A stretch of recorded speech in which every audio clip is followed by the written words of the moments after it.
Magandang araw mga kababayan. Ngayon ay Monday, November 10, 2025 at narito po ang pinakahuling ulat tungkol sa Bagyong Uwan. Ito po ay mula sa opisyal na datos ng Pag-asa at ako po ay isang independent weather forecaster na nag-uulat batay lamang sa kanilang impormasyon. Sa lahat ng aming mga taga-subaybay, pakipindot po ang like at pakibahagi ang aming ulat. Maraming salamat. Ito po ang Tropical Cyclone Bulletin number 16 para sa Typhoon Uwan na may international name na Feng Wong. Ang dati pong Super Typhoon Uwan ay bahagyang humina at ngayon ay nasa kategoryang typhoon. Ayon sa Pag-asa, kaninang alas 4 ng umaga, ang sentro ng mata ng Typhoon Uwan ay tinatayang nasa coastal waters ng Bacnotan, La Union, sa layong 16.8 degrees north, 119.9 degrees east. Taglay nito ang maximum sustained winds na 150 kilometers per hour malapit sa gitna at gustiness na umaabot hanggang 230 kilometers per hour. Kumikilos ito sa direksyong west-northwest sa bilis na 25 kilometers per hour. Ang malalakas na hangin ng bagyo ay umaabot hanggang 780 kilometers mula sa gitna.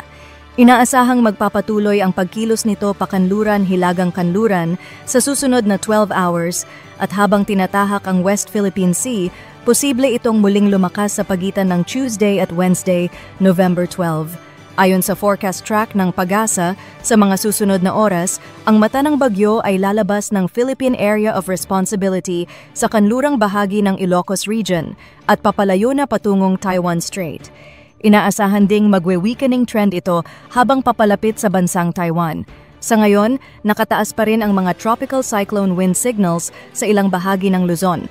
Signal number 4 sa mga lalawigan ng La Union, Pangasinan, Benguet, Ilocos Sur, Abra, at bahagi ng Nueva Vizcaya at Nueva Ecija, kung saan mararanasan ang malalakas na hangin na aabot mula 118 hanggang 184 kilometers per hour.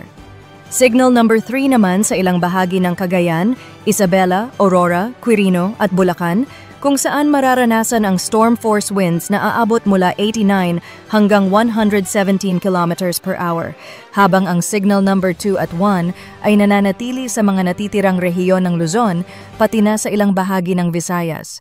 Ayon sa Pag-asa, may mataas na panganib ng storm surge o daluyong na posibleng umabot ng higit sa 3 meters sa mga coastal areas ng Ilocos Region, Central Luzon, Metro Manila, Calabarzon at Mimaropa.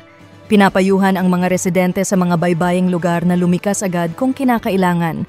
Dagdag pa rito, patuloy ang gale warning sa mga baybaying dagat ng Luzon at Western Visayas. Ang taas ng alon ay maaaring umabot ng 12 metro sa ilang bahagi ng La Union at Pangasinan, habang 9 metro sa Cagayan at Ilocos Sur, kaya't lubhang mapanganib ang paglalayag sa lahat ng uri ng sasakyang pandagat.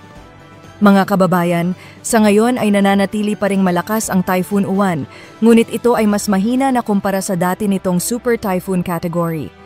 Patuloy pa rin ang banta ng malalakas na hangin, matataas na alon, at pagbaha sa mga mababang lugar. Laging mag-monitor sa mga susunod na update at sumunod sa mga tagubilin ng inyong local disaster risk reduction and management offices.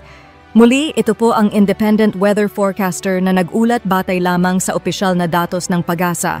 Tracking the sky, helping the country. Magandang araw po, Pilipinas.